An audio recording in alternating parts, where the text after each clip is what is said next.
Okay, sa magandang araw. So, may gagawin na naman tayong puro washing saka dryer, no?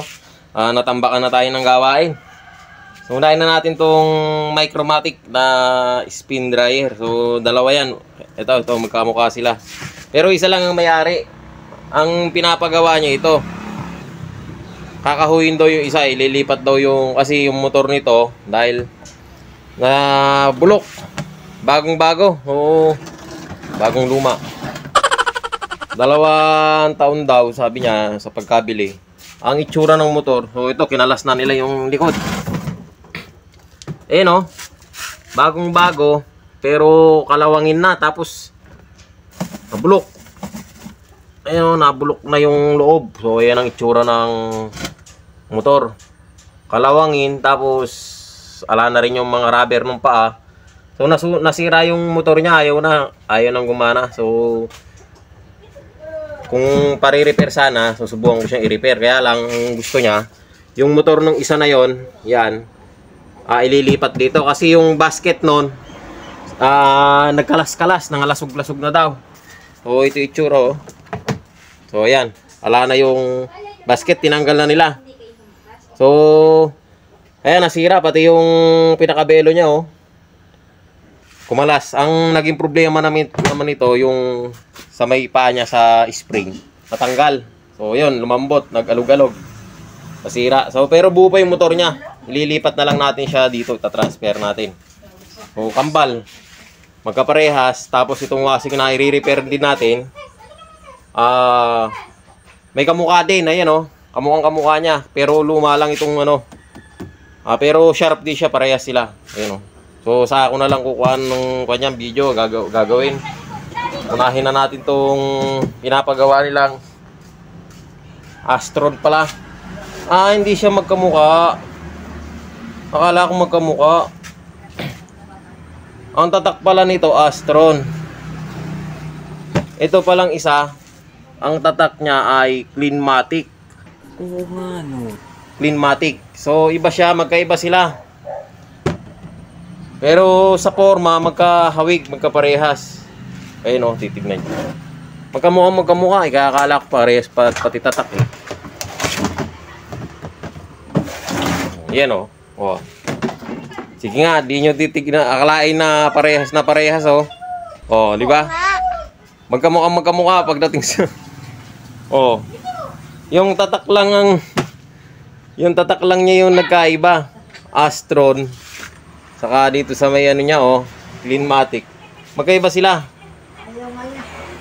Pero magkamukha ng forma. So ngayon ang gagawin ko diyan, lilipat ko yung motor nito dito. Tapos yung itong takip, ayan, oh. Wala yung spring niya. Hindi kagaya nito na sumisipa kagad, oh, matigas. Lilipat din natin yung ano niyan. Kung pwedeng yung spring na lang. So ayan, simulan na natin siyang baklasin. So hindi ko na siguro maipakita sa inyo pagbabaklas nito dahil medyo matatagalan dahil 2 ang babaklasin natin. Ayun guys, napalitan na natin siya ng motor. So ito na yung pinalit natin at ito yung dati. Ito yung nakakabit na sira ang motor niya. Yan, oh, pinalawang na. So tapos itong ano niya, tinanggal natin. Yung dati nakakabit dito, siya pa rin ikinabit natin dito. Yan. Tapos yung capacitor, try natin yung dati. Yan, hindi na natin tinanggal. So, nilagyan ko na rin pala siya ng ganito, ng cover, no? Para sakasakali magkakaroon ng tagas sa ilalim, hindi mababasa itong motor.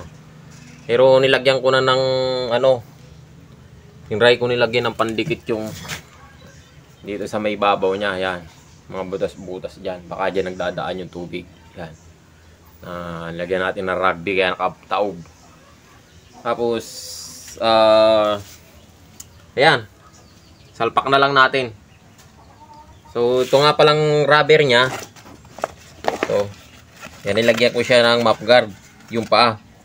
Boy! Kasi nangatanggal na yung ano, eh, yung ibang rubber, eh, ganito, oh. Tanggal na yan.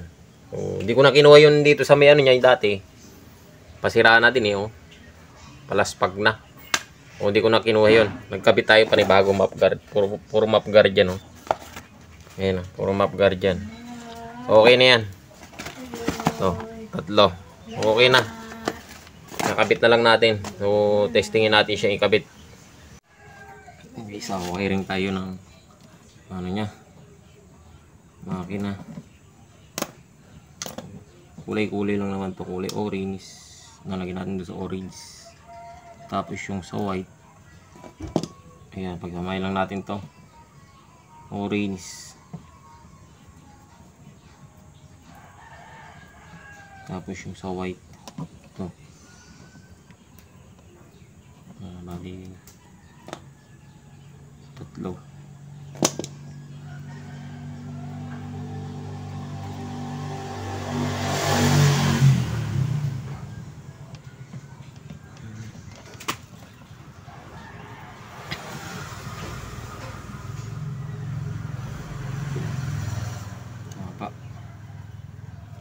Yun. Capacitor yung dalawang yan. Saka sa timer.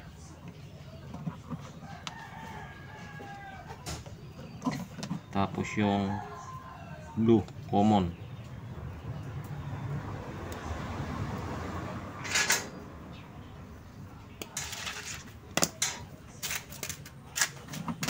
Sama natin dito sa plug.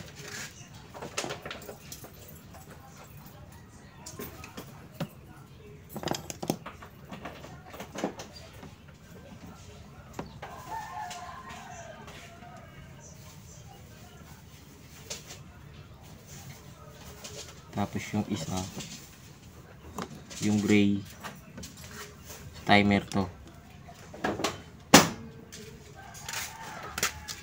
Sama natin siya dito sa isang plug.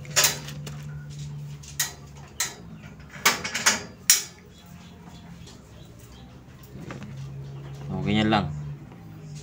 Yung common na to ay yung sa plug. Pumunta siya sa timer.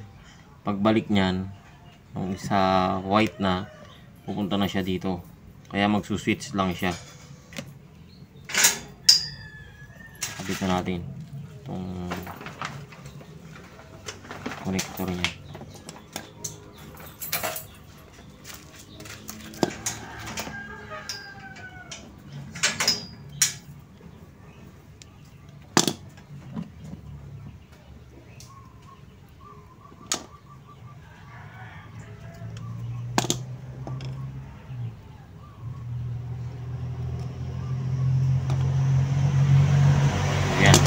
Wiring.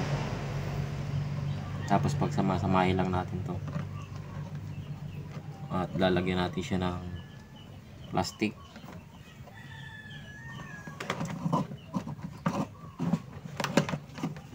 Mas maganda kasi pag may plastic.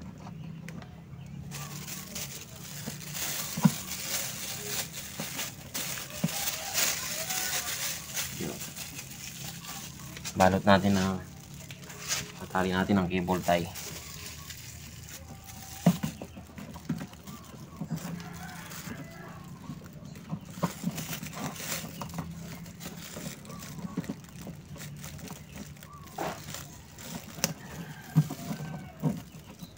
Mas maganda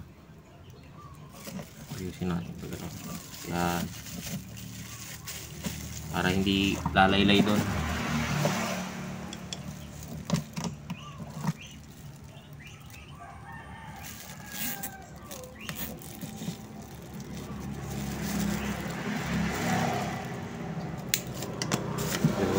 Ganyan lang siya. Okay na. Tingin na lang natin. Saksak. Wala tayong extension. Ayan, ma-under na. Galing ha? Ayan o. Ayan, umiikot na.